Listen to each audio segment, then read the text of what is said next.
Hello viewer, কেমন আছেন সবাই? আশা করি সবাই ভালো আছেন।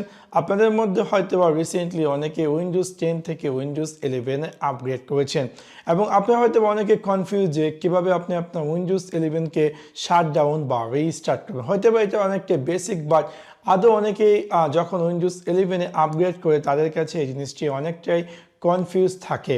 সো আজকে আমি আপনাদের সাথে শেয়ার করব কীভাবে আপনি আপনার উইন্ডোজ 11 কে শাট ডাউন করবেন বিভিন্ন উপায়ে। সো আপনাদেরকে সম্পূর্ণ ভিডিওটি দেখার জন্য আমন্ত্রণ জানাচ্ছি। চলুন তাহলে দেখে আসি কিভাবে আপনি আপনার উইন্ডোজ 11 কে শাট ডাউন বা রিস্টার্ট করবেন কাপল অফ ওয়েতে।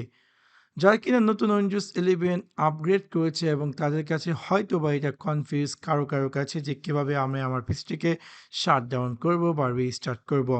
নর্মালি আমরা যখন উইন্ডোজ 10 ছিলাম, আমরা যখন স্টার্ট মেনুতে ক্লিক করতাম, ডান দিকে এখানে দেখাতো শাট ডাউন করার জন্য। বাট রাইট নাও উইন্ডোজ 11 আপনি যদি চান যে আপনার পিসিটিকে শাট ডাউন বা রিস্টার্ট করার জন্য, তাহলে আপনাকে স্টার্ট মেনু থেকে ডান দিকে আপনি পেয়ে যাবেন এরকম একটি পাওয়ার বাটনের আইকন।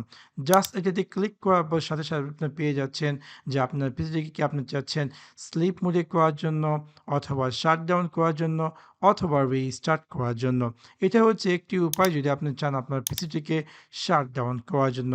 তাছাড়া আরেকটি উপায় হচ্ছে আপনি আপনার স্টার্ট মেনুতে রাইট ক্লিক করবেন এবং দেখতে পারবেন যে এখানে আপনাকে দেখাবে শাট ডাউন আর সাইন আউট। আপনি যদি চান আপনার উইন্ডোজ 11 পিসিকে সাইন আউট করার জন্য, স্লিপ, শাট ডাউন অথবা রিস্টার্ট করার জন্য।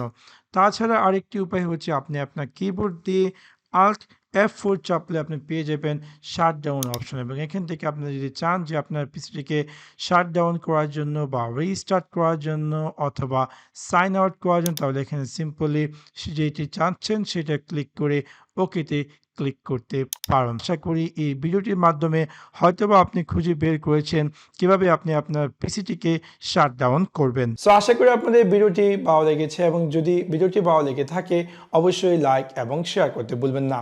Thanks for watch my video. See you next one. Piece.